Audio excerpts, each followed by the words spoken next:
2, text 14. Chapter 2, text 14.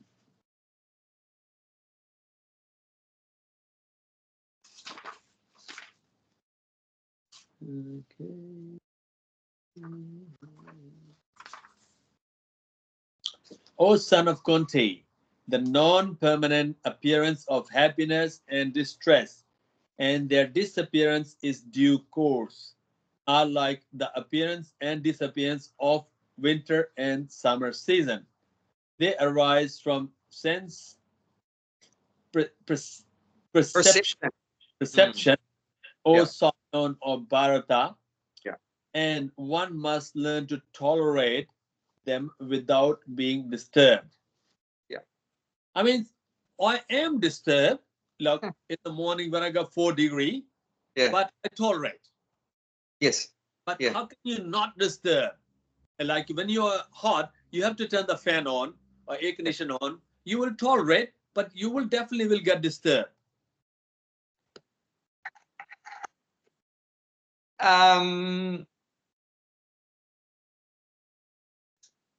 The main thing is, like from my experience, is that if you practice it, if you practice like getting up early even when it's cold, then after some time, then you just accept it, and you don't think very much about it. You focus on you train your mind. You tell your mind that yes, June, July is cold. It's gotta be 4 degrees. Get up 5:30 in the morning, no matter what. So the mind trains you, and then you'll be like, okay, and the day is going, and the spring comes in September, and then so it's like if you train your mind to feel the same, mind will give you the vibe. It's the same. So you're expecting that there's going to be that cold sensation, for example. You're expecting that. So then you don't get so disturbed because it's something you're expecting. You already, that's right. If you weren't expecting it, you might get more agitated. But I mean, you're expecting that's going to be there, so you can just tolerate it. And you don't accept this in the disease. Disease comes unexpected. In one sense, but if we know the Vedic philosophy, we know that it's part of a package deal with the body, that there's going to be disease. At some point, there's going to be disease, there's going to be old age, there's going to be death, and it can happen at any time. So in one sense, those things are all expected too. We know that, it's just part of having a material body, that those 4 things are there: birth, old age, disease, and death. We didn't know the timing, but with the season, we do know the timings. But for the disease, we don't know the timings. So the heat is going to come, but you also know it's there for a short time, and the cold's going to come, and it's only there for a short time. So because it's only temporary, it's easier to tolerate it. It'll be very hard to tolerate something if it lasted forever. I was watching that one on the YouTube there. Some part in Mongolia, the temperature is all year around is minus 35 to minus 45. And when it comes to minus 50, the school get closed. But this is average is minus 40, 42 is a normal. And they record that minus 63, the record. But he said that if it's minus 40, we'll joy. Oh, wow, minus 40. It's great.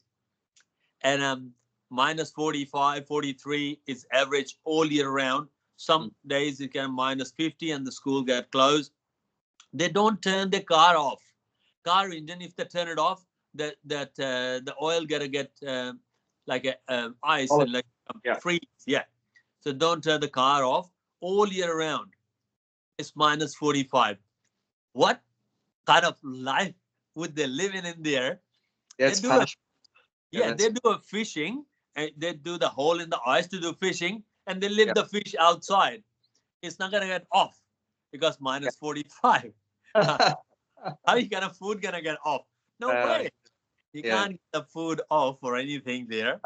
That's bad karma. But they are living because they're continuously in that situation. The mind has accepted it, so the mind can adjust to, as we can see. If somebody here and then kids they're born and raised, they accept it, and that's it.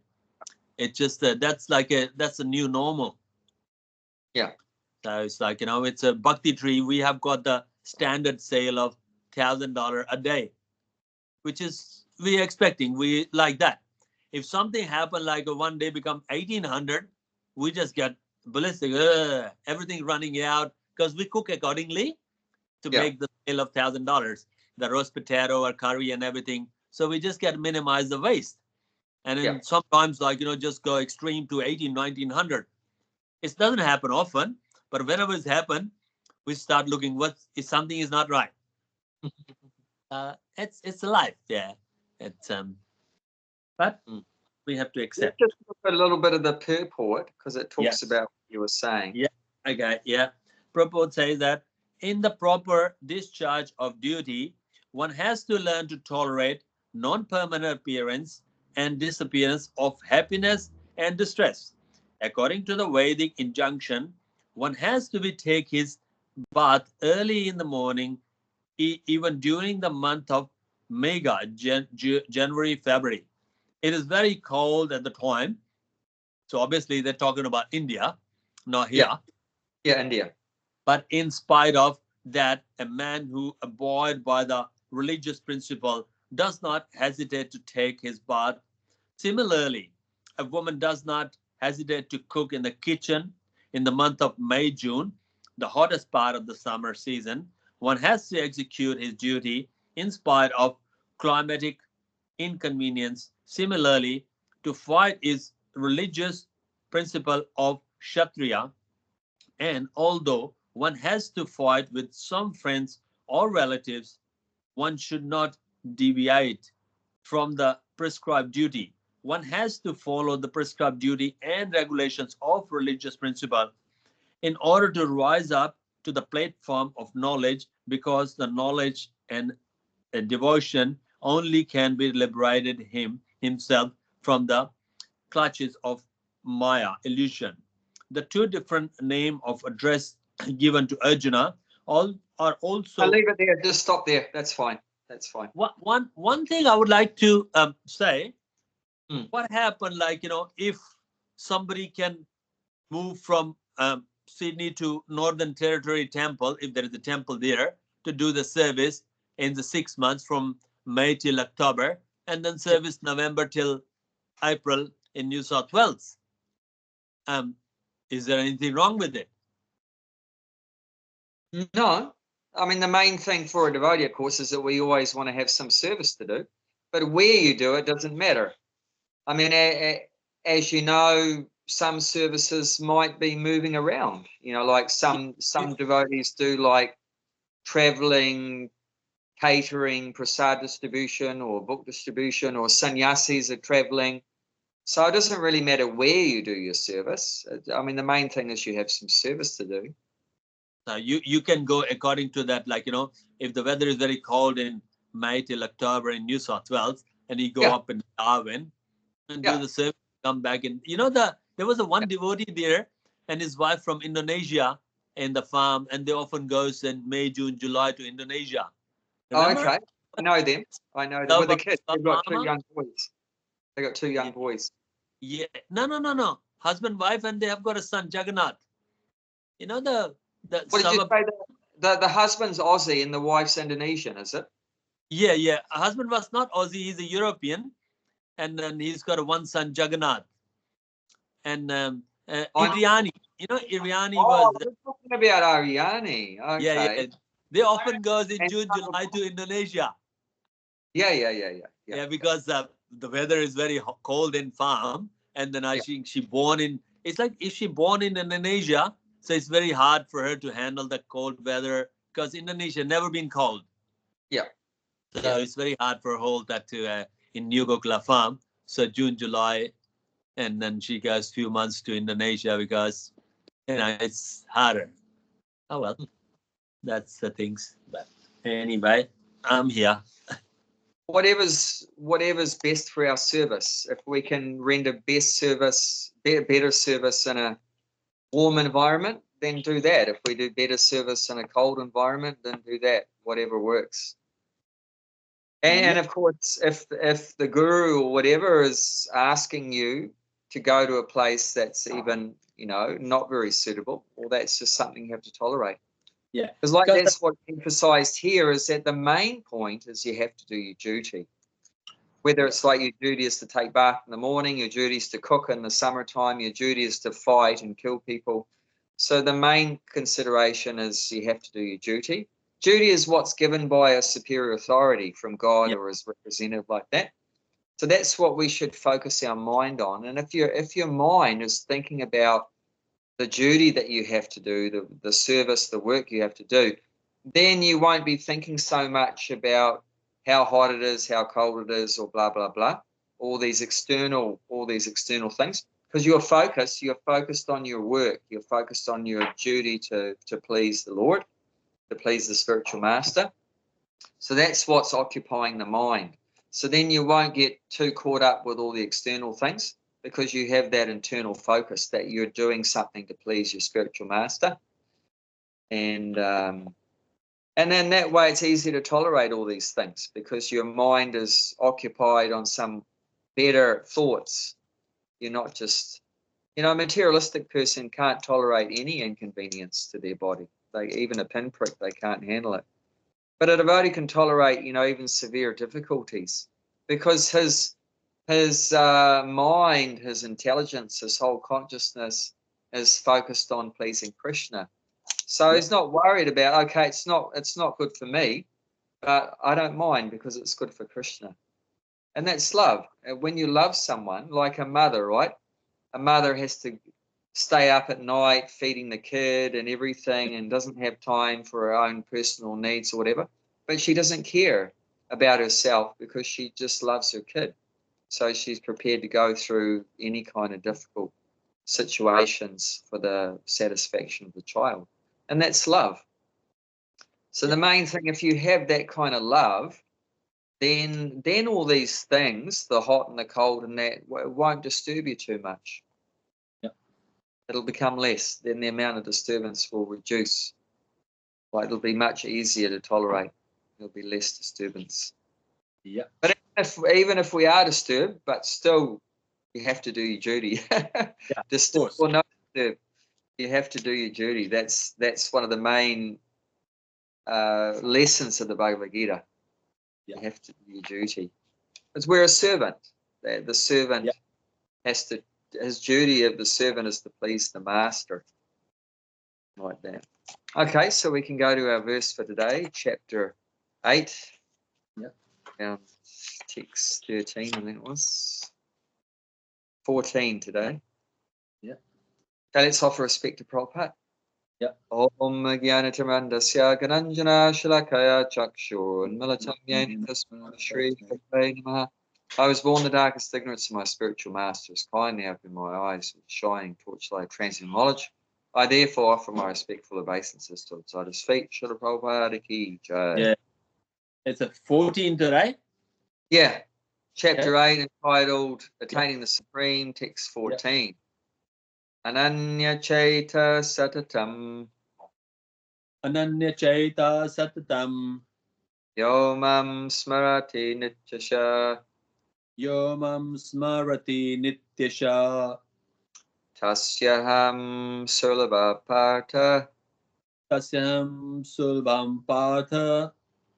Nitya Yuktasya Yogina. Nitya Yuktasya Yogina. For one who always remember me without deviation, I am easy to obtain, O son of Path, because of his constant engagement in devotional service.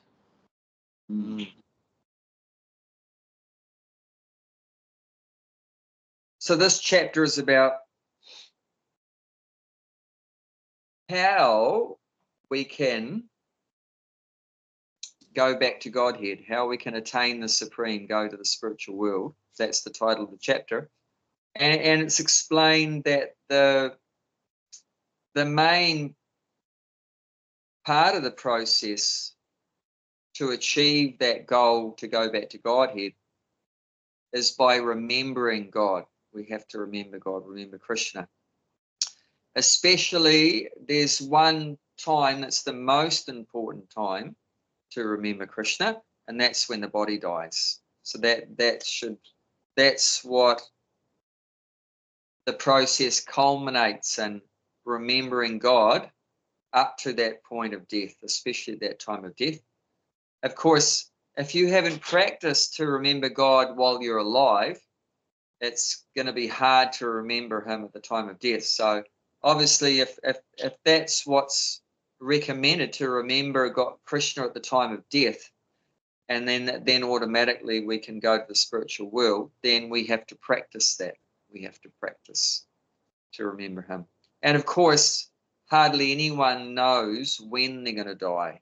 So if you have to remember him when you die, then just do it all the time. Do it all the time. And then whenever you go, whenever it is, then you'll be ready.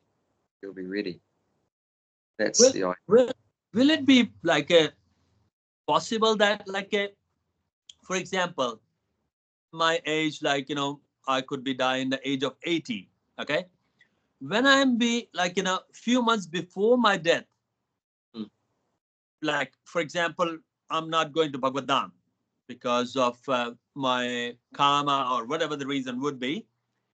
Will be in a couple of months before that my death, I could have to imagine that next womb where I'm gonna go. Like it's gonna be next womb I'm gonna be, whether it's a cow or donkey or any animal or any species or fish or something. Will it be getting some kind of intuition or things like that, because time has come, next few months you gotta be in such and such thing there, or you don't know at all, like till the last breath? Oh, I never read that anywhere, that the person that's dying gets some revelation of where they're going in the next life. I mean, that may happen, though. I'm not saying it doesn't, but I think it's going to be a case-by-case thing, because we're an individual person, obviously, and God is also an individual person, and how he deals with every individual, that's going to be according to what's, best for them and everything like that. And everyone has different karma. We've done different things in the past. We have different desires like that, different reactions that are due to come to us. So there's a lot of variables there. So I definitely can't say that it's going to be the same for everyone. It's not going to be the same for everyone. But what we do know is that God loves us and he knows what's best for us. So whatever is best, if he's going to tell us, give us certain information. You can't change it anyway. You can't make anything happen, that you can desire. You can have that desire. Krishna, please tell me 2 weeks before I die where I'm going to go. But whether he makes that happen or not, that's up to him. It's not up to you. But you can put in your desire. Hey, Krishna, tell Gulshan, where he's going to go in his next life 2 weeks before he goes. But then whether it happens, that's out of our hands. But like for an advanced devotee, doesn't worry about all those things, because he has complete faith that Krishna's going to put me in a situation that's best for my, progress in Krishna consciousness. That he loves me, and and he has faith that Krishna's going to protect me. Whatever service I've done, he's going to, give me the credit for that and everything. So he has full faith. There's no anxiety. Like you said, like we were reading about being disturbed, the devotee is not disturbed because he has so much faith in Krishna, that Krishna knows best. I don't know what's best. I don't know where I should go or what body I should have or anything like that. But Krishna knows. All the devotee focuses on is the service. We're always the devotees just trying to please Krishna. And we don't worry about what Krishna's going to do for us. We know that he's going to do the right thing for us. We just focus on what are we going to do for him. So, and there's no personal anxiety. Our only anxiety is that I'm not doing enough for Krishna. I want to do more for Krishna. Krishna's doing so much for us. He's he's given me this body to enjoy, and he's given me this food to eat, the water that I drink, the air that I breathe. He's given me nice relationships, friends, family, blah, blah, blah, this human body, and, you know, the opportunity to have devotees association, to have service for Radha Gokulananda, service for Jagannath, like that. So the devotee sees that God's always doing so much for us, and he's thinking, well, I'm not doing enough. Let me do more. So that's the anxiety for a devotee, is how I can do more service. But a devotee shouldn't have any anxiety for himself, worried about what's going to happen to me, where will I go, or like that. No, we have faith in Krishna. He's going to maintain us and protect us like that. So no, I've never read that before you change your body, you're given some knowledge about where you're going in the next life. But definitely I have read that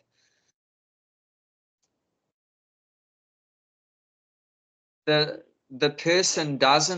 body doesn't die of the person until the authorities have decided where the soul's going. Yeah. So death doesn't take place until it's already been decided where it's going, because there can't be any gap. It's taken out of the body; it has to go in the next one. There's no gap. What about the souls? They don't get anything, like, you know, the ghost and all that until certain time, and then you'll get the body, because, you know, the ghost, they don't get any body until such period because of their. So that's also, you know, an arrangement before the person's died, is that because they've done some particular sinful activities, then they're not qualified to get Another body, another physical body, or like they've committed suicide or something, you know. So if they've committed suicide, so that wasn't the plan for them. They've gone against the plan of the authorities and God by killing their body before it was destined to die. So then the result of that is they're not eligible for another physical body for some time. They will eventually, but for some time as punishment, they're not given another physical body like that. But generally, if the demigods and Krishna have made some arrangement, okay, death is going to take place in 1 month from now, and then when that death takes place, then immediately you'll be put into a different situation. Yeah. So that's already been decided. And what happens, like if someone goes in coma, so they're not conscious, but they're not dead, they're in coma. So coma means, apparently what I heard about that is, coma means the authorities are still working out where the soul's going to go.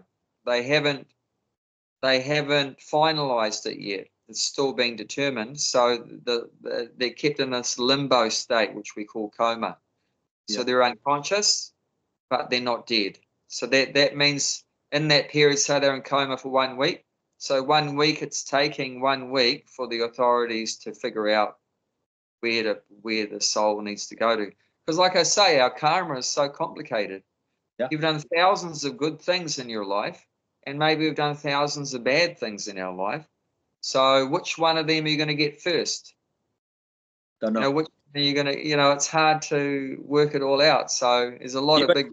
Even if you've done something 5,000 years ago, you may be paid back now. You don't know. Yeah.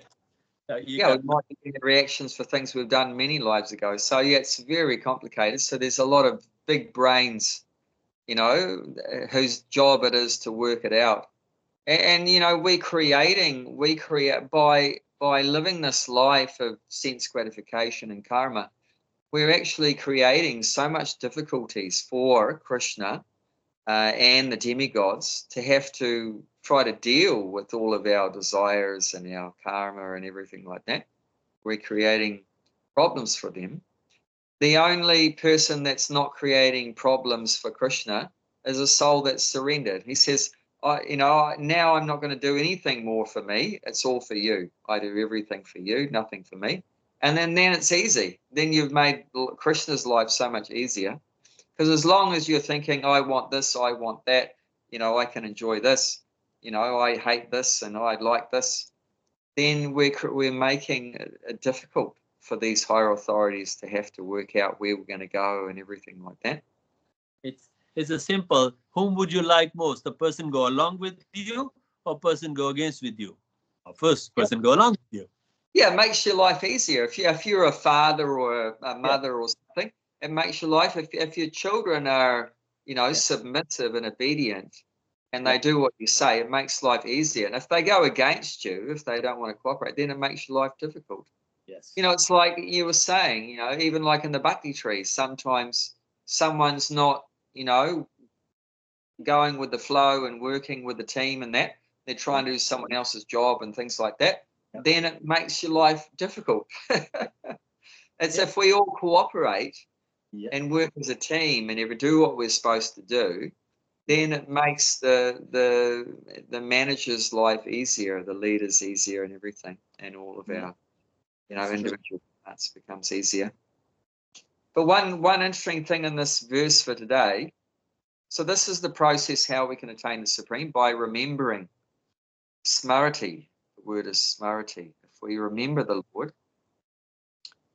But another interesting thing, so that's the process. We want to remember God, especially when we die, but mentioned 3 times is always in this verse. So that's emphasized very importantly.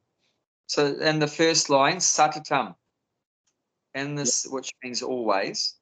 And the second line, nityasa, which also means, it means regularly, which is basically always as well. So nitya and satatam has almost the same meaning. So always or regularly means pretty much every day, so that's always too. And then the final line, nitya, which means regularly or always. So like I was saying, it's not that I'm going to just be a materialistic person for my whole life, and then when I die, I'm going to remember him. No, it doesn't work. No, it has to be always. So that's where we have to get into that habit that we're regularly remembering God, or we could say always remembering God, at least every day. It might not be 24 hours in the day we're remembering God, but at least every day. Can you guarantee you're going to remember him 24 hours? I can't get that now. Because 8 hours I'm sleeping, 7 hours I'm sleeping. And, even our mind wanders off during the day. Our mind wanders off. You can do while cooking and having a shower or gardening. You keep remember that. But when you're sleeping, you're sleeping. Yeah. But can we guarantee that we can remember God every day? Yeah, because every day we do remember, because we do 16 round chanting. Yeah, so at least during that time, or there might be other times as well. We're offering 2 hours is guaranteed, but on the top of that, we'll try, like while you're driving or you're cooking or you're serving. Sometimes you're serving that a person, you have to take a full attention of what that person taking the money and all. On that time, you can't. After that, you may, on and off. Yeah. Yeah. So in the beginning, that's what we should strive for. And it's not too hard that if we have that as a goal, that every day we want to be remembering him every day. So not that we're thinking that we have to remember him 24 hours a day. That's a goal, but it's not easily achievable or reachable from the very beginning. It's not going to be 24 hours. Yeah. But at least we should do it every day. Do some bhakti and remember him, chant and hear about him and remember him every day. And then as we go further, then it might grow. We remember him maybe 1 hour a day, and then after some time, 2 hours a day, and after some time, 3 hours a day, like that. So gradually it can increase. But if the expectation was there that we had to remember him from the beginning 24 hours a day, then I think most of us would say, sorry, I can't do this, it's too hard, like that. So when it says always, we should be thinking that means like every day, not literally always as in 24 hours, but always means every day. Because love, if you love someone, you love them every day. You don't, like I just love God on Sundays, like a Christian kind of philosophy, that we just go to church on Sundays and then we just a materialistic person the rest of the week, and we pray to God on Sundays. No, if we're trying to love God, the process should be an everyday process. We love him on Mondays and Tuesdays and Wednesdays. You get the idea, so every day. And we make some investments in that relationship. We want to develop a loving relationship with God. So we make some investments in that relationship every day. So on Monday, I'll do something for God. On Tuesday, I'll do something for God. On Wednesday, I'll do something for God. On Thursday, you get the idea. So every day we try to do some activities to please God every day. And then hopefully those activities will grow more and more. And that's what generally happens. The more you love someone, then you want to do more for them. And it sort of naturally grows, develops like that as the relationship goes on. So yeah, that's very important. It's mentioned 3 times in the verse. Always remembers me without deviation. And his constant engagement in devotional service. Yeah. So that's the thing. It should be constant. So it doesn't mean constant 24 hours, but constant means every day. We shouldn't stop. That's one thing we should, try to make sure we fulfill. That is not give up the process. Don't stop the process. The worst thing is to stop chanting. Then it's not constant, is it? That everyday criteria is stopped, So we want to be always continue the process. Don't give up the association of devotees, give up chanting, give up hearing about Krishna, all these kind of things. We want to continue it. And like you say, you might continue it for 6 months in New South Wales, and then continue the other 6 months in Northern Territories. That doesn't matter. But the main thing is to continue these basic parts of the process. Don't let it stop. Like Krishna's saying here, always remember me without deviation. Deviation means what? You know what deviation means? Diverted? Yeah, you get diverted. So it's like when you're chanting, you get the 1,000 million thing comes in your mind about the car, about the grocery, about the anything in there, paying the bills and all that. So is that deviation? No, because that's part of your service. That's part of your service for Krishna. Chanting, but the mind goes that, oh, you didn't pay the bill for the electricity, I'm gonna pay that ice in the fridge, and the next thing comes in mind, oh, run out the vegetable as well, I'm gonna go after chanting, I'm gonna go to the Woolies, and then you say, oh, the thing is I'm gonna vacuum the house too because my daughter's coming, and then fourth thing comes one after the other, the thoughts are coming, and then is that deviation?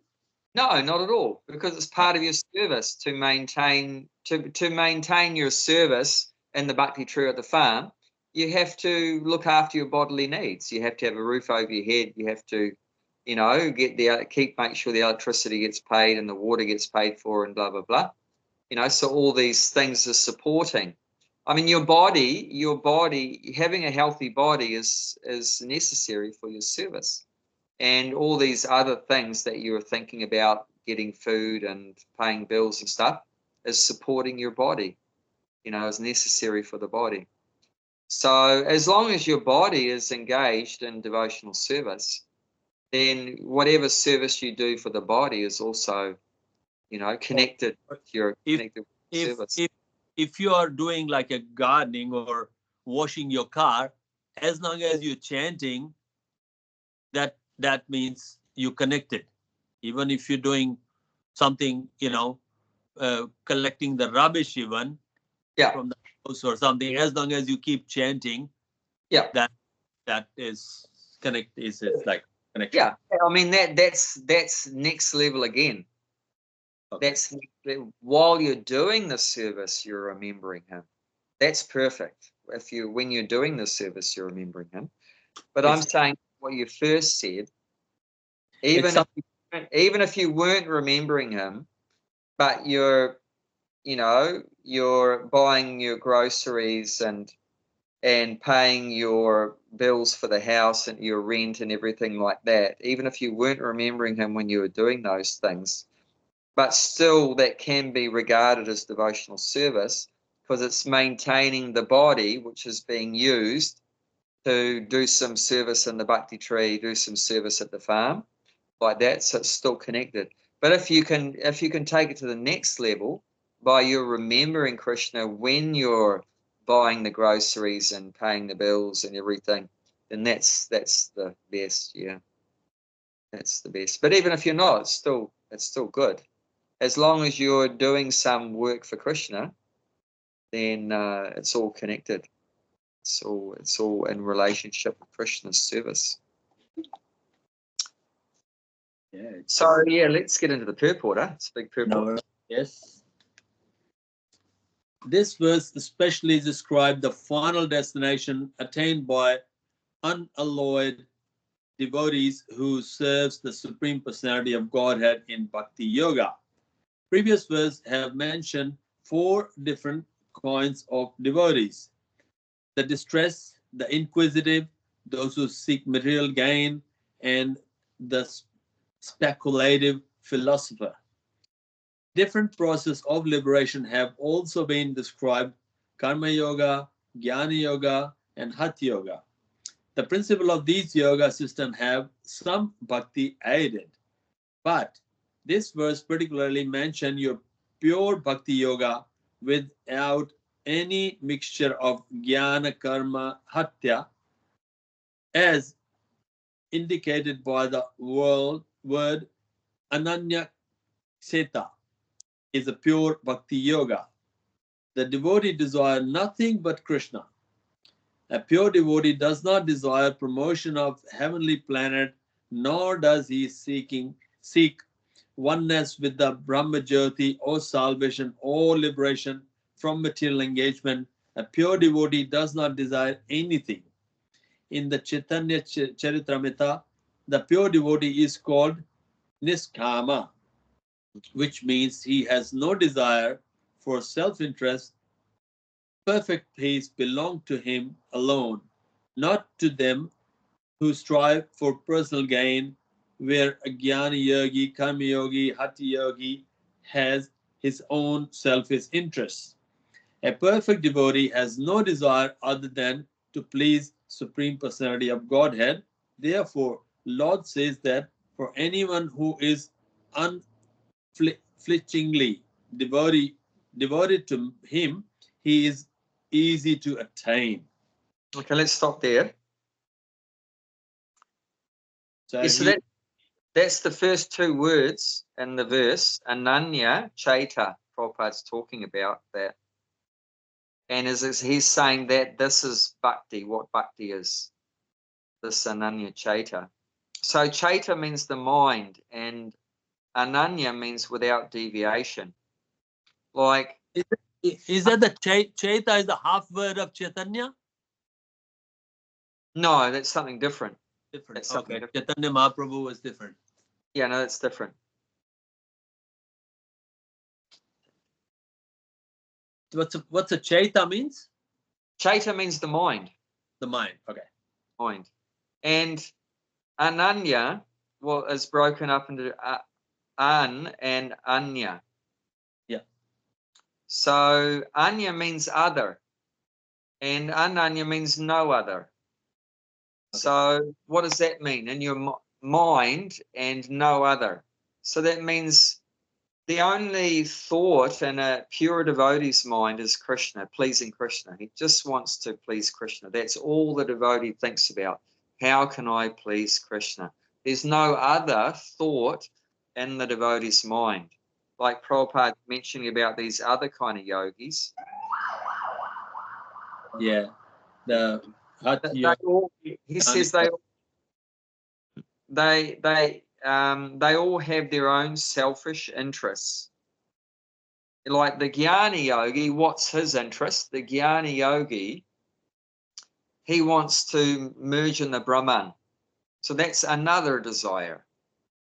But remember, the bhakti yogi has no other desire other than one desire. Only have one desire, and that's just to please Krishna. But all the other yogis, they have other desires. Like, for example, the Jnana yogi, he wants to merge in the Brahman, get liberated. And the karma yogi, what does he want? He wants to enjoy sense gratification. He wants to go to heaven. He wants to go to heaven and drink somaras and have beautiful apsaras with him and everything like that, enjoy. And the hatha yogi, he wants like mystic powers. He has a desire for mystic powers. Make his body small, make his body big, light as a feather, get Prapti Siddhi, bring a pomegranate from Iran and all these kind of things, get some dust on your hand from somewhere like that. So they have all these desire for the siddhis, the mystical perfections. But the pure devotee, the bhakti yogi, doesn't have any other desire other than the one desire to please Krishna. And that means no anxiety. That's why the devotee is not disturbed, has no anxiety. Because he doesn't have any personal desires. He really doesn't care about himself. He just leaves everything completely up to Krishna, and his only interest is to please Krishna. And the point of this verse is saying that for those pure devotees that don't have any other desire other than to please me, then Krishna's saying in this verse, I am easy to obtain. That means like going back to Godhead for someone that has only one desire to please Krishna, that's easy. It's easy. Some people say, what about these other three, which is Hatha yogi or Karma yogi or Jnana yogi?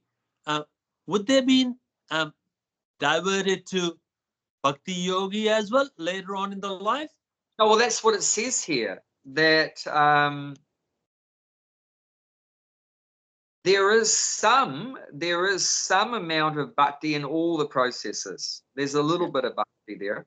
That's why we say karma yoga, jnana yoga, hatha yoga. So the yoga in there indicates there is some desire to connect with God.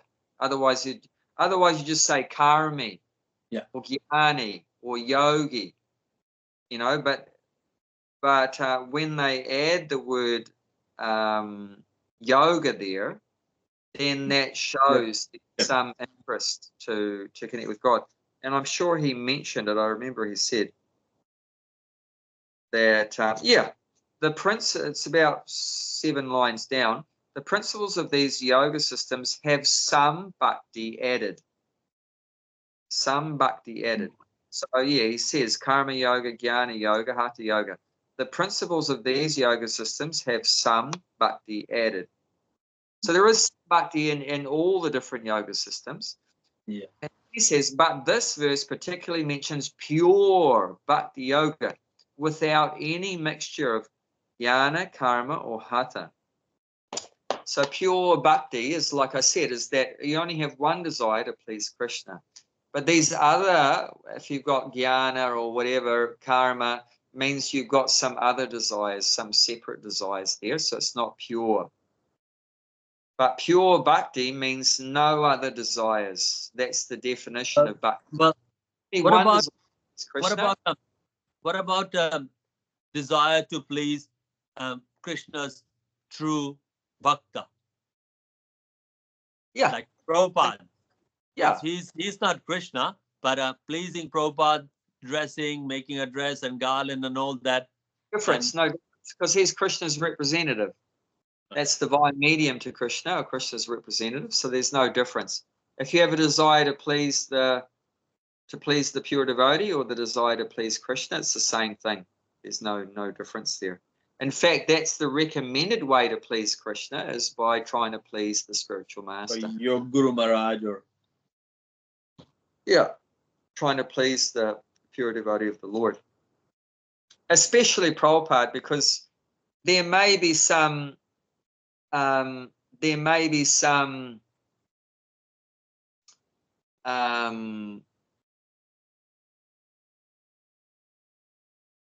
differences of opinion or uncertainty about how pure any one of us are, but there's no question about how pure Prabhupada is.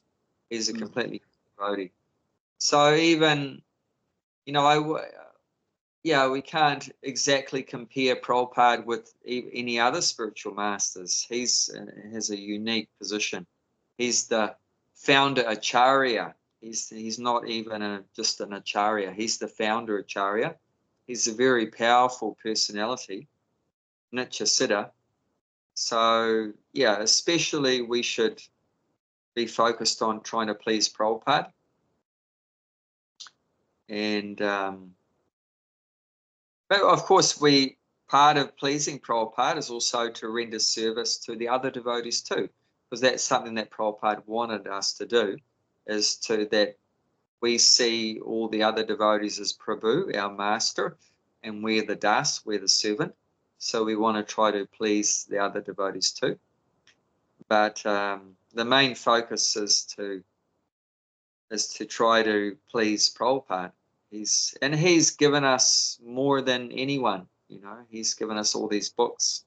Even our spiritual master wouldn't be there if it wasn't for Prabhupada. You know what I mean?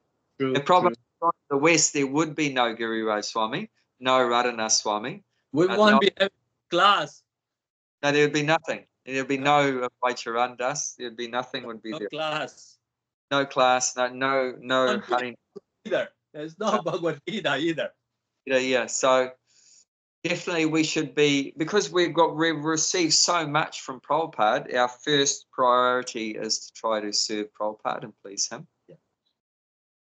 Even if we have other Diksha Gurus or whatever, that's fine. But yeah, still our first concern is to try to please Prabhupada. And we do that by following his instructions. Yeah.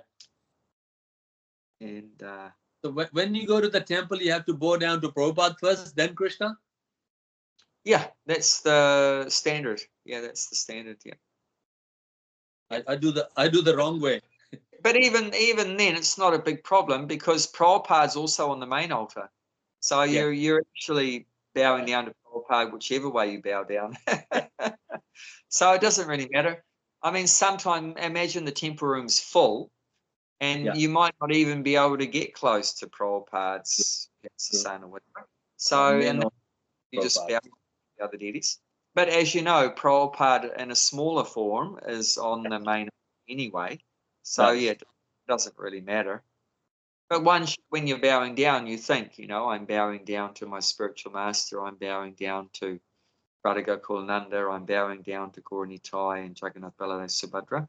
So you can think about, you know, who you're bowing down to. You're bowing down to Prabhupada and so forth. That's fine.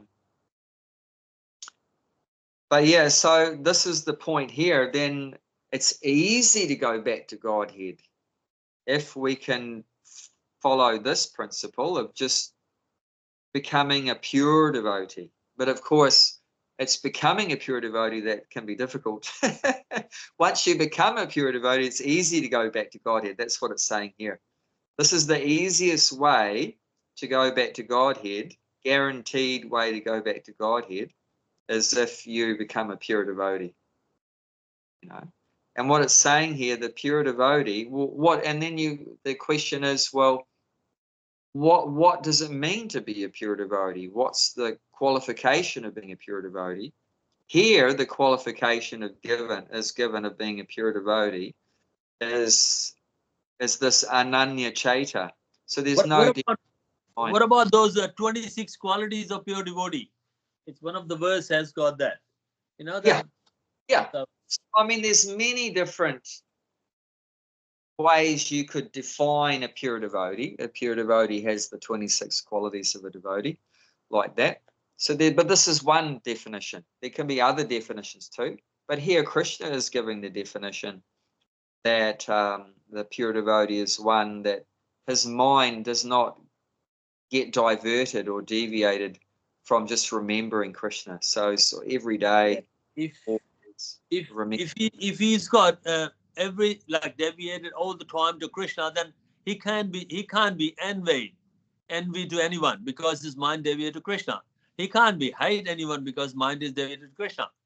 He can't be angry with anyone because mind is deviated to Krishna. So yeah, that will include most of the qualities will be included. You can do that if you're always remembering him. Because that's when we, display some bad qualities of being proud or angry or whatever, is when we've forgotten Krishna. If we could just remember Krishna, then we wouldn't become proud and angry or envious or lusty or greedy, whatever like that. Yeah, so that would happen automatically. Yeah. Okay, so you can continue. Yeah. A pure devotee always engaged in devotional service to Krishna in one of his various personal features. Krishna has the various plenary expansions and incarnations such as Rama and Narasimha, and a devotee can choose to fix his mind in loving service to any of these transcendental form of Supreme Lord, such a devotee meet with none of the problem that plague the practitioner of other yoga, bhakti yoga. Let's stop there.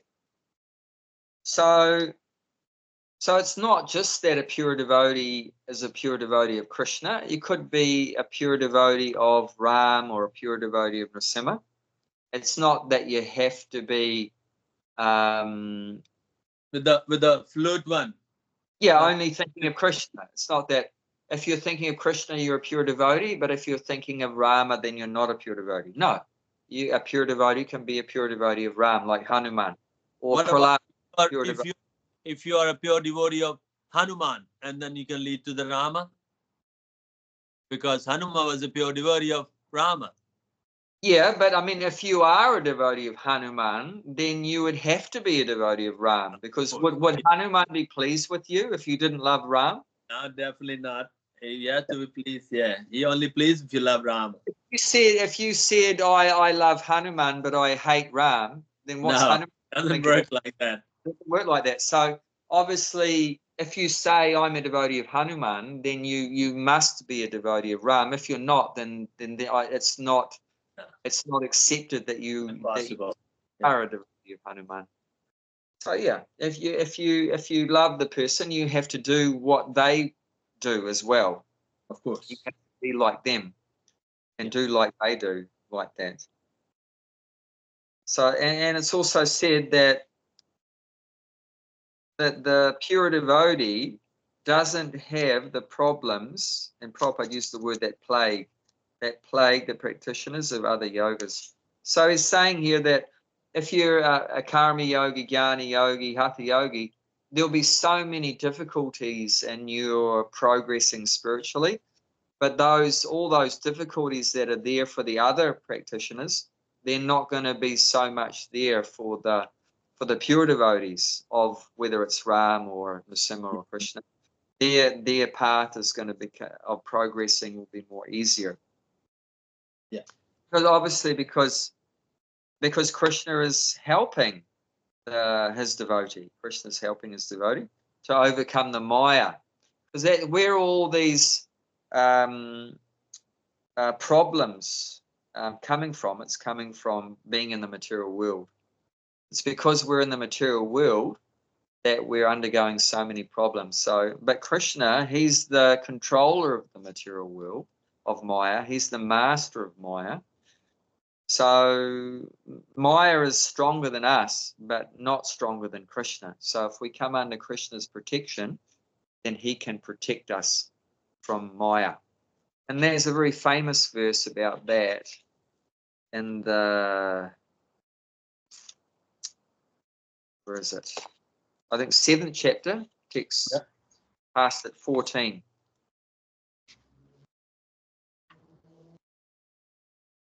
Yeah.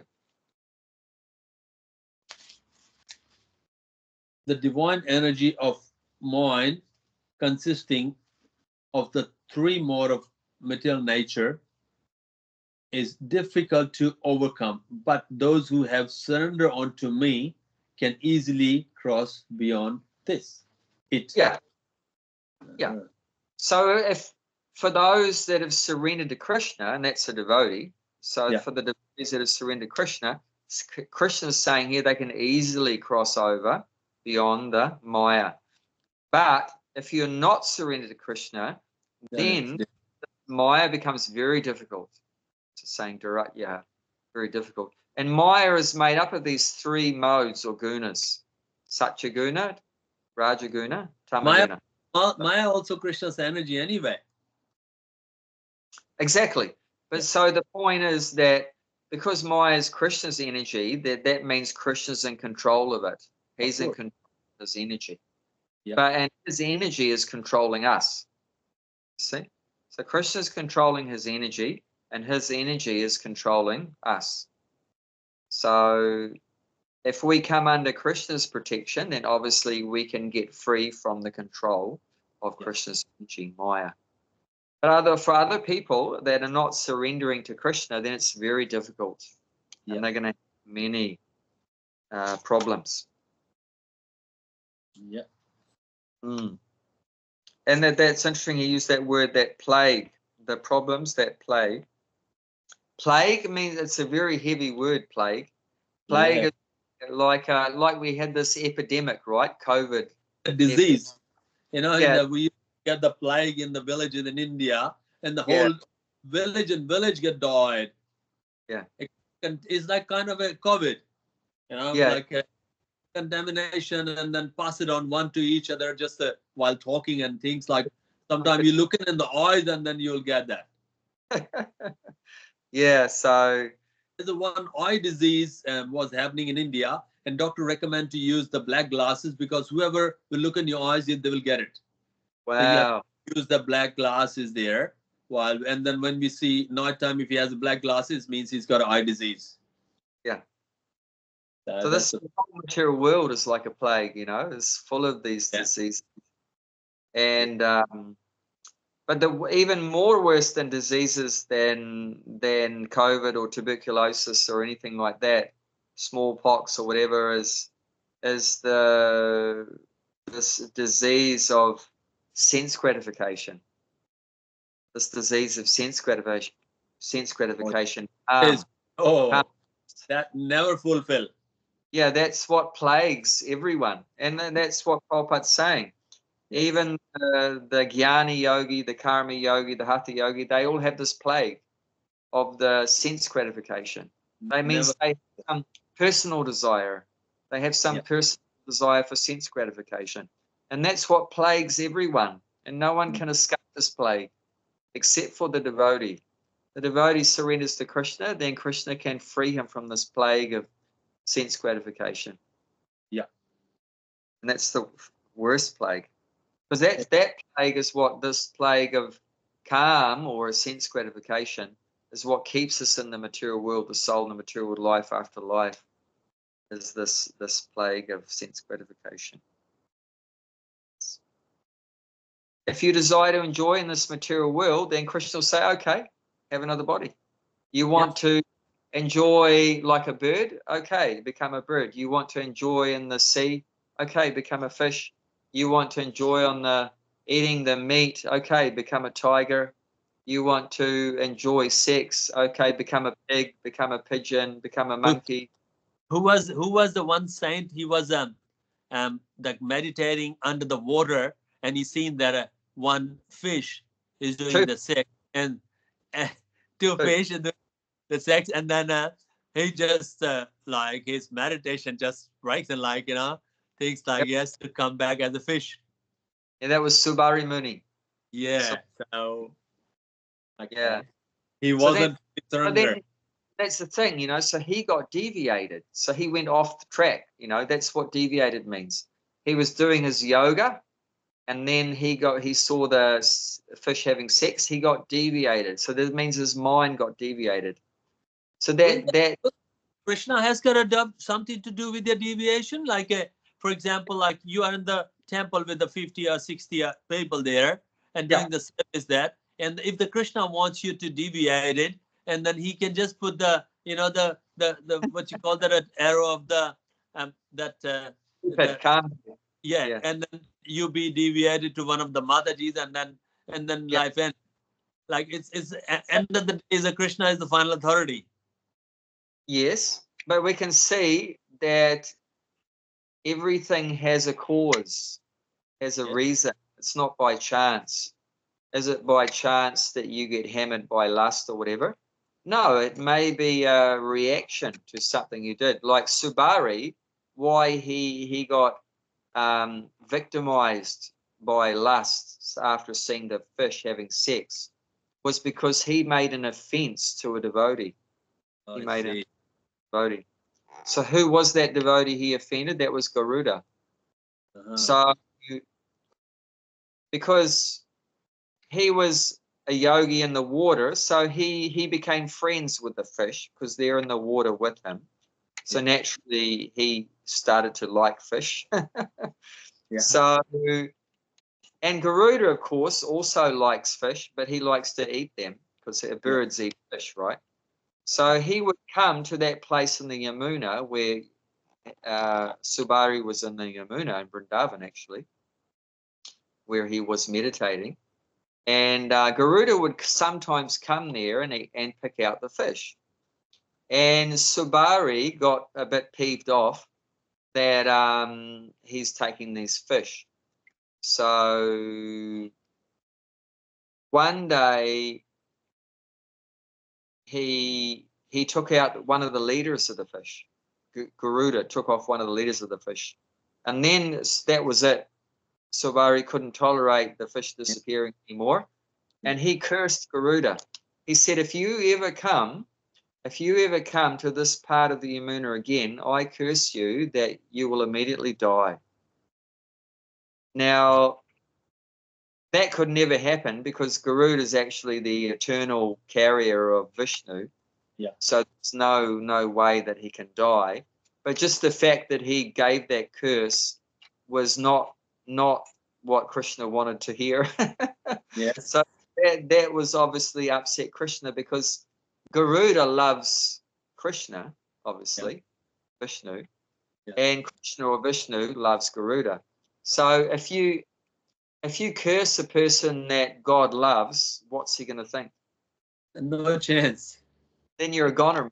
So then Krishna obviously arranged that he fell down. So even though he was highly advanced yogi, I mean, obviously has to be highly advanced to stay under the water. Not just anyone can live under the water.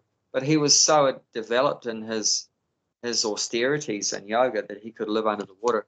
So he's not just a small-time yogi. He's a big yogi. So yogi. So some of the ISKCON guru fall down. So that means they insulted the some of the true bhaktas or something. Possibly, not necessarily. Like I said, all these things, we're all different. So, and how Krishna's going to deal with that will be differently according to, what's good for us or whatever. So, we all have different desires and we do different things. So, in some cases, it might be we fall down because of an offense to a devotee. In some case, it might be we offended the deities. In some case, it might be we offended the holy name, or it might just be because we fell down because we're lazy. Spiritually, we're lazy, or we're lusty, or something like that. So there's different reasons there in every case. But that's just one example. Only Krishna knows. We're not going to find out. What's that? Only Krishna knows the reason. We're not going to find out. I mean, sometimes you might find out, but I think that's Krishna's ultimate authority. Like you can do a presumption, or you can do a thinking, or it may be, but the truth only Krishna knows, nobody else. You maybe speculate, but exactly only Krishna knows. Why somebody fall down. I mean, it doesn't really matter in one sense why down. I mean, obviously, if we fall down, that's bad for us. That we've Yes.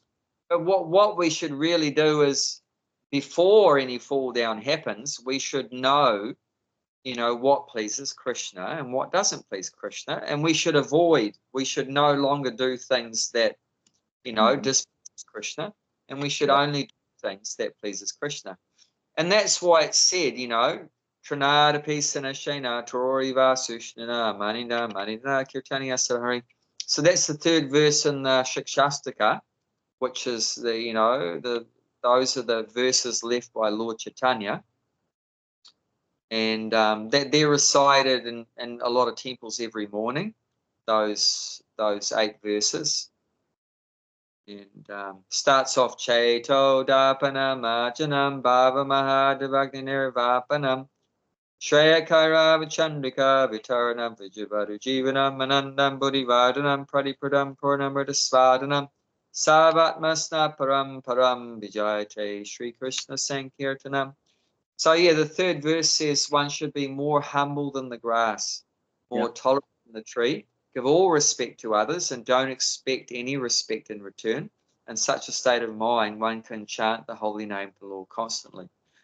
So Lord Chaitanya himself gives us the formula for how we can protect ourselves from falling down.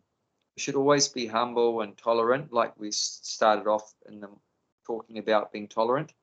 So it's a very good quality to have. And to respect everyone, and don't expect others to respect us. And if we follow those 4 criteria, then the Lord says, then we can always chant. Nothing will stop us. Like here, we're talking about always remembering Him, always remembering God. So, and the best way to remember God is by chanting, So, and that verse is saying, if you follow those 4 rules, then you can always chant. Nothing will be able to stop you from chanting if we're humble and tolerant and like that. So this is the best thing to do, is to prevent ourselves from falling down by living a life that pleases Krishna and avoid things that he doesn't want us to do. Okay, so let's continue. Okay. Bhakti Yoga is very simple and pure and easy to perform. One can begin simply by chanting Hare Krishna, the Lord is merciful to all. But as we already explained, He is especially inclined towards those who always serve Him without deviation. The Lord helps such devotees in various ways. As stated in the Vedas, Katha Upanishad 1.2.23, Yam eva savarantu tena labasi tasyai atma vivanati tanunam swam. One who is fully surrendered and engaged in the devotional service of the Lord, Supreme Lord, can understand the Supreme Lord as He is.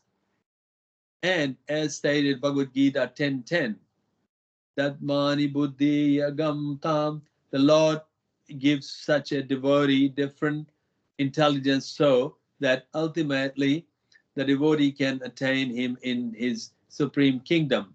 The spiritual qualification of pure devotee is that he is always thinking of Krishna without deviation and without considering the time or a place. There should be no impediment. He should be able to carry out his service anywhere and at any time. Some says that the devotee should remain in the holy place like Vrindavan or some holy town where the Lord Krishna lives. But a pure devotee can live anywhere and create the atmosphere of Vrindavan by devotional service. It was Sri Advaita who told Lord Chaitanya, wherever you are, Lord, there is Vrindavan. As indicated by the word Satatam and Nityasha, which means always, regularly, or every day. A pure devotee constantly remember Krishna and meditate upon Him. These are qualifications of the pure devotee for whom the Lord is most easily attainable. Bhakti Yoga is a system that in Gita recommend about all others. generally the bhakti yogis are engaged in 5 different ways. Sanata Bhakti, engage in devotional service. Shanta. Shanta Bhakti. Shanka Bhakti, engage in devotional service in neutrality. Dasya Bhakta, engage in devotional service as servant. Sakya Bhakta, engage as a friend. And Vatsalya Bhakta, engage as a parent. Madhurya Bhakta, engage in the conjugal love of the Supreme Lord. In any of these ways, the pure devotee is always constantly engaged in the transcendental loving service of Supreme Lord and cannot forget the Supreme Lord, and so far him the Lord is easily attained. Pure devotee cannot forget the Supreme Lord for a moment, and similarly, Supreme Lord cannot forget him, pure devotee, for a moment. This is the great blessing of Krishna consciousness process of chanting Maha Mantra.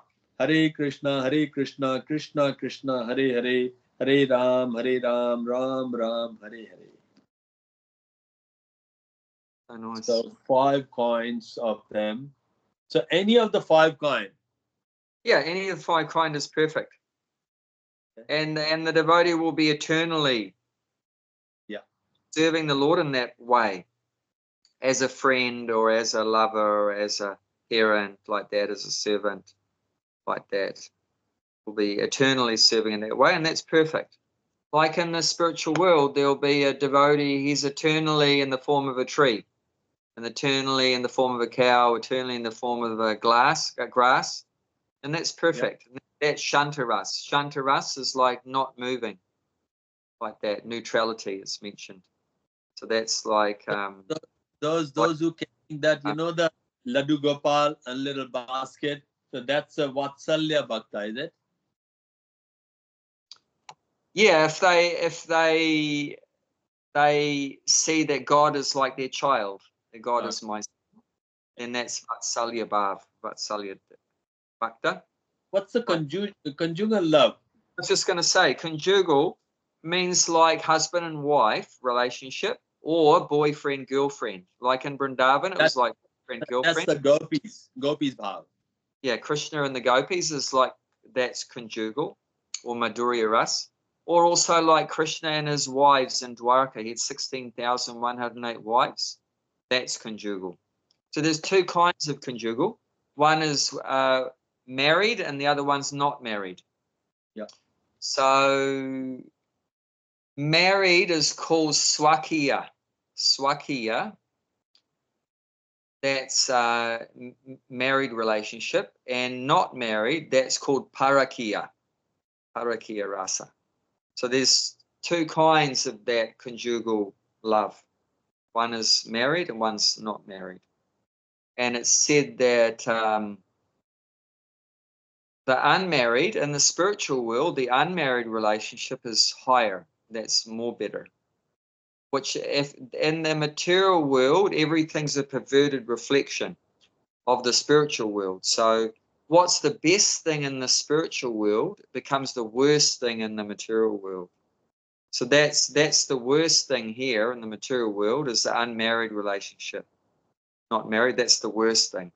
But the worst thing here, that's the best thing there. It's the opposite. Yeah. That's the perverted reflection. Yeah. And why is that unmarried relationship in the spiritual world better than the married relationship in the spiritual world? Is one reason is because the concentration or remembrance of Krishna is more developed,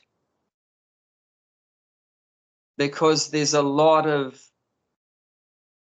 difficulties there in that relationship, because you've got to secretly meet your lover. You can't do it openly, like the gopis would have to secretly go to Krishna in the nighttime in the forests when he would play his flute. They would have to secretly go and everything. And they would have to get away from the other family members. So there's a lot more, and a lot of risk in going to see Krishna. There was a lot of risk for them, that if the family members found out, they would get in big trouble. They could get beaten even, or chastised, like that. So they're taking more risk than like in a married relationship.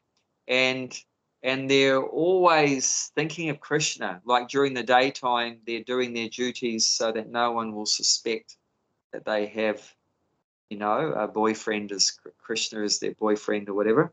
They're doing their duties perfectly, but they're always thinking about Krishna. They're always thinking, when I will meet Krishna, when I will meet Krishna, when I will meet Krishna. Like that. At night, we will meet each other and everything like that. So their concentration of their mind on Krishna is more intense. And that makes the Krishna consciousness more higher. Because there's more risk, and some obstacles are there, and they have to take shelter of Krishna more in that, with those difficulties, external difficulties there. So yeah, the unmarried relationship is more sweeter and more concentrated in the spiritual world, but that's the worst thing in the material world. Now, in the material world as well, good, like, boyfriend and girlfriend, before they get married, they're just thinking of each other. It's a more sweeter. After marriage is not much. Yeah, okay, wife say, okay, husband come in, okay, I love you, okay, hey, what's the dinner? Yeah, but then the problem with that in the material world is that means the lust is out of control, you see? So then that's why it's the worst thing in the material world, because then you spend your whole life like that. That you go from one girl to another girl to another girl to another girl, and you're always thinking about what? Girls. But what should you be thinking about? God. But that never happens because you're always thinking about girls. So you try to regulate that. How can I stop myself from always thinking about girls? I know I'll just have one girl in my life, and that's my wife. And then, like you say, after some time being married, you don't think about the wife so much.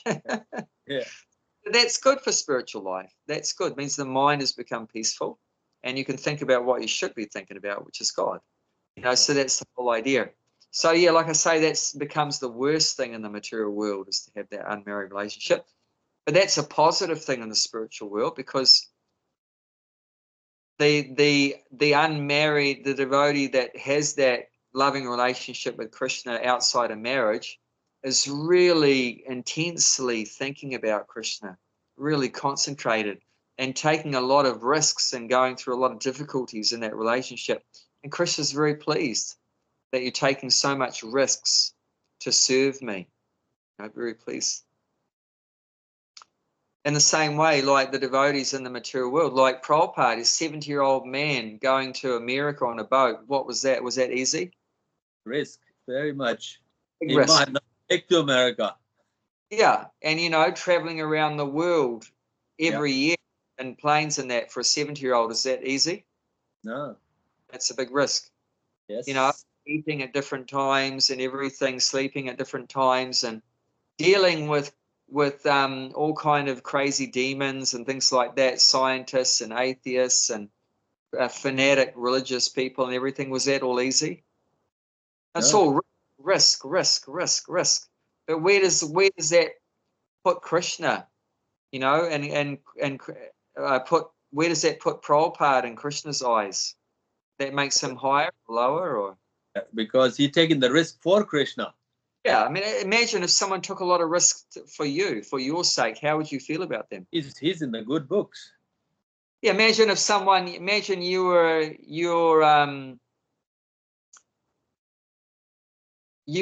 on the middle of the road, and you were going to get hit by a car, and someone comes and just pulls you out of the way, and they nearly get hit, but they pull you out of the way and you survive. How would you feel about that person rescuing you? Great for that person. Yeah. So, always. I'm a devotee for that person the rest of my life.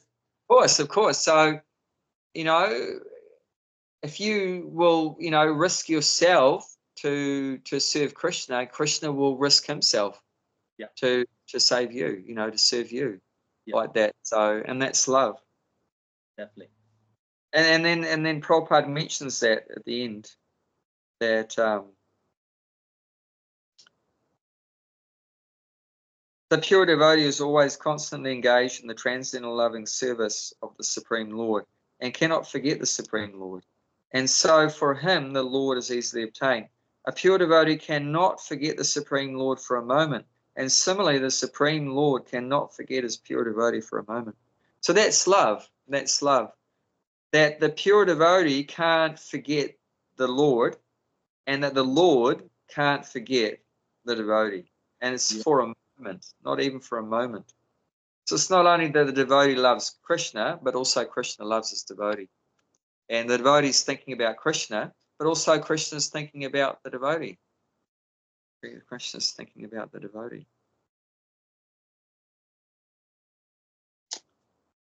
And even Chaitanya Mahaprabhu, right? I mean, normally he's thinking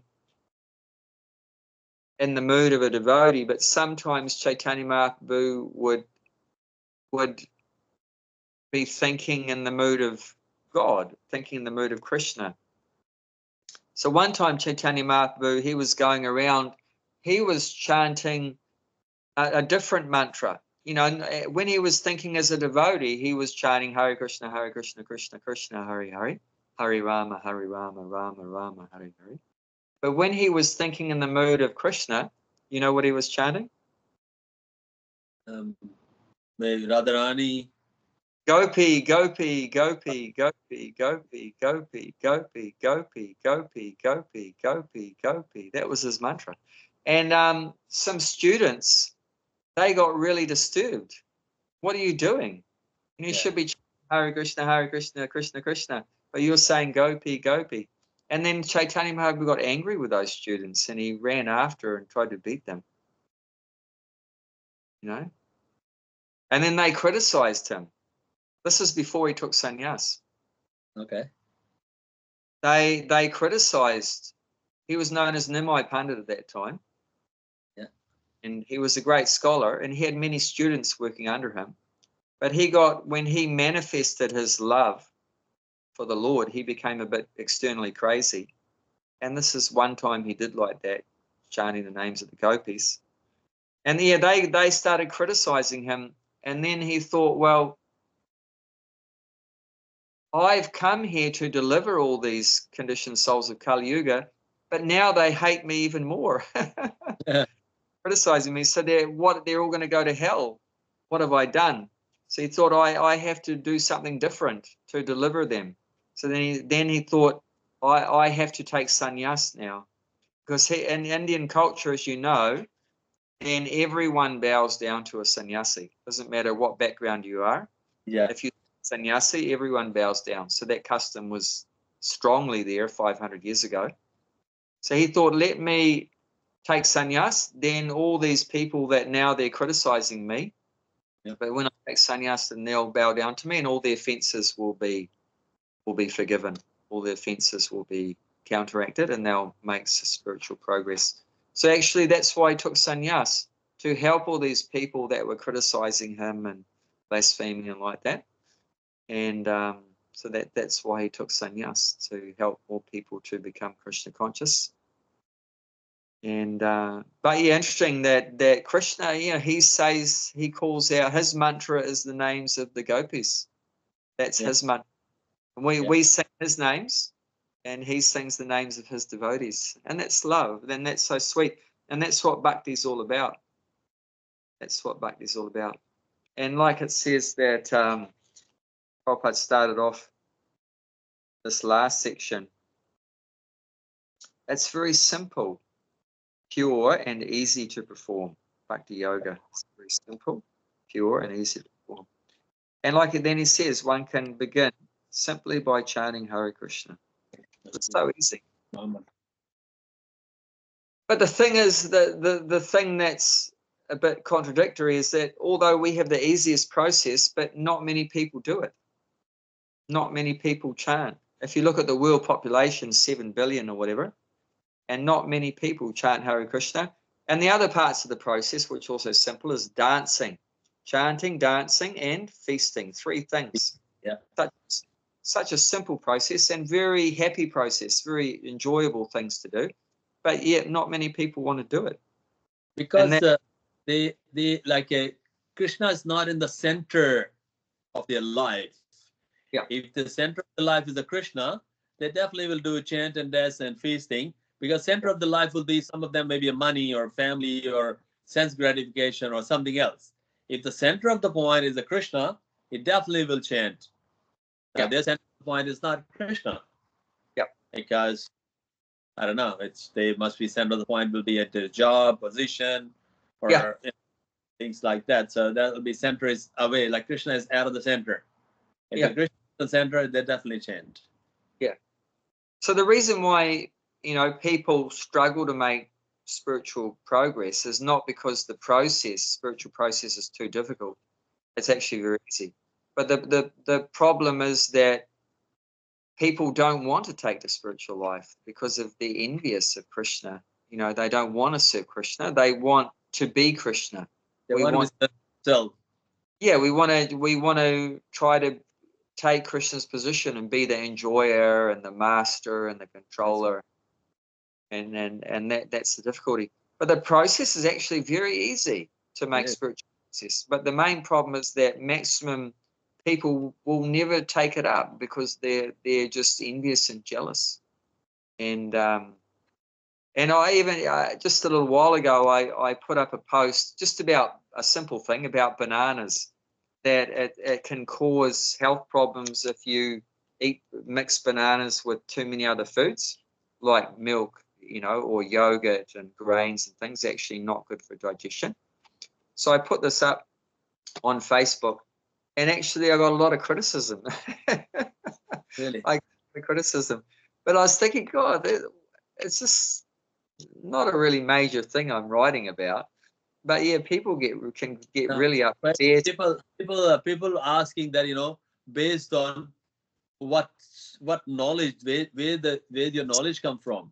It's based on Ayurveda. Ayurveda, they don't understand Ayurveda. That's why.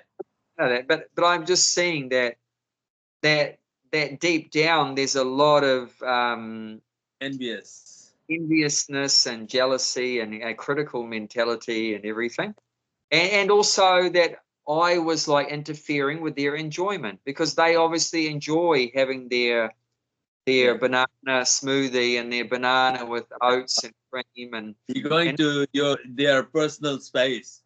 I'm messing up their personal space enjoyment by saying that's not good for your health. That's the thing. You have to. I don't give it a suggestion to atheists, because it's like it says it's a blasphemy. You know, if you tell about Gita to someone atheist, you shouldn't be. Tell once, but that's it. So I can see like some of my regular customers in Bhakti Tree, and they said, "Oh, look, you know, sometimes I try when they're getting more familiar, they're not talking about Krishna and Bhagavad Gita and all that, and they said, look, you know, we're not religious. We just come here for food." I said, okay. After that, I just serve them, but I don't bother them again, because the result will happen that they'll stop coming if I'm bothering. So it's okay, that's fine. But I think they want to enjoy themselves rather than Krishna. So that's the thing you said exactly. They just center is themselves, not Krishna. If your center is Krishna, then no problem. Everything will become in place.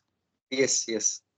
But if the center is money, position, fame, you know, depends, you know, way, house, or whatever you want to be, that's the center. Then Krishna comes secondary. Then it's the problem. Yeah. Oh. Yeah. I was the same young age. I was looking that like, you know, well, Krishna wasn't center. I was looking to enjoy my life, to traveling, you know, drinking, sex, rock and roll. So Krishna was not in the center. I was just thinking to myself, and what's like even the young age, like very hard to convince the young people, because your body is good, your money is coming, your health is great. No reason to go to Krishna. No reason to go to temple. If everything is, if your wife is okay, your job is fine, your house is okay, your health is okay, you have no reason to go to temple. Yeah. So that would be a young age that doesn't come to temple because maybe the parents force them to come to temple, but deep down they want to go with the friends and enjoy the movies or shopping center or something like that because they don't need anything. Because young age it's like a ecstasy. You get in the young age, you don't really need anyone. You think like you're the top of the world. When the declining age comes, then you realize that. That just shows you that when Prabhupada went to America, it was a very special time. Because as you know, those first disciples of Prabhupada, they were all young. They were hippies, yeah. They were all young. And Prabhupada said, I'm the only old person, and also I'm the only Indian. All the other ones were young Westerns. Those Prabhupada disciples are very special. They came the time for Prabhupada. You didn't come, I didn't come. So those ones are like the design from, Prabhupada's Guru Maharaj, Bhaktisiddhanta Saraswati Thakur. That's why Prabhupada said they are my guru. So, that was the best part of their life. Yes. Enjoyment. And then they sacrificed that, and Prabhupada showed this even how to get the best enjoyment and through Krishna. Yeah. That sure does. Very special. I come late, but late than never. Better than never. It's okay. It's okay. It's all good. It's okay. If the Krishna will give you next slide.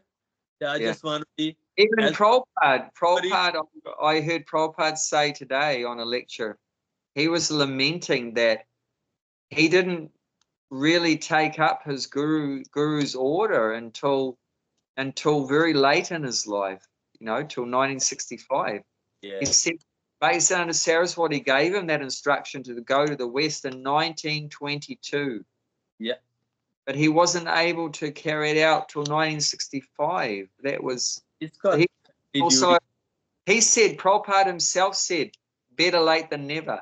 Yeah, that's right. Because it was quite late when he was able to. I'm also better than never. Yeah, that's fine. But we see even late what he achieved. Because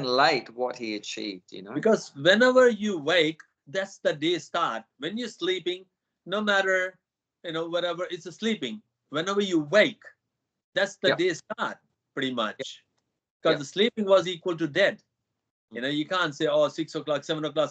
When you wake up, that all matters. Even if you wake up 8 o'clock, that's the day start.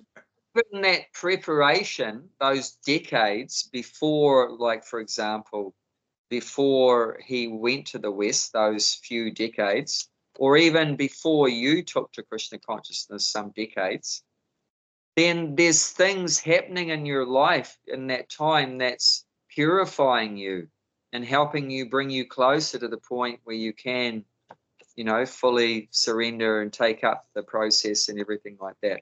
So I'm just saying it's not wasted time either. No, there's a lot happening in the background before you can actually take up the devotional service. Yeah, it's like a mango will give, like a tree will give you mango in the hottest month in like a January. But it was preparing that months before. Yes. It's not just happening in the 10 days before the January and the heat comes and the mango comes. Here you go. No, it was all year round. It trying to generate the things there which you can't see, but the tree was doing that, the job to get that, and then time is right, and then you come up in January, you will get a flower, then you get a mango. It doesn't happen overnight. The tree was preparing all year round. Yeah, and there's a saying like that good things take time. Yeah, of course. Of course, yeah, that's the thing. So it's no regret, nothing. Thank you. Thank you to Prabhu. Because of you, I came to know a little bit knowledge. But without you, I may not. Before you, my Shiksha Guru, that Ravan, the one who is my customer in the cafe, he's the one bringing me. Yes. So if he doesn't bring that, I don't know. I might not be. So everything that happens in our life has a reason, it's Krishna's bringing us in. Even if you go before the Ravan, I was happily doing the business in Sydney. Why did I come to Newcastle? Yeah. It was designed. And like everybody said, do you know Newcastle? I said, nobody. He said, why are you going there? Oh, just going there, cafe, and then opening the cafe. Because there was a road goes to Bhakti Tree from the Gloria Jeans. If I'm in the Sydney, and I just like, doesn't happen. Like it's all designed. That's all design. I can't see it. Doesn't mean it's not designed. So we're always thinking, thank you, Krishna. Thank you, Of Krishna. course, always thank you. Always remember Krishna. Never forget Krishna. Because Yes. all his arrangements anyway. Yeah, definitely. Yeah. Definitely.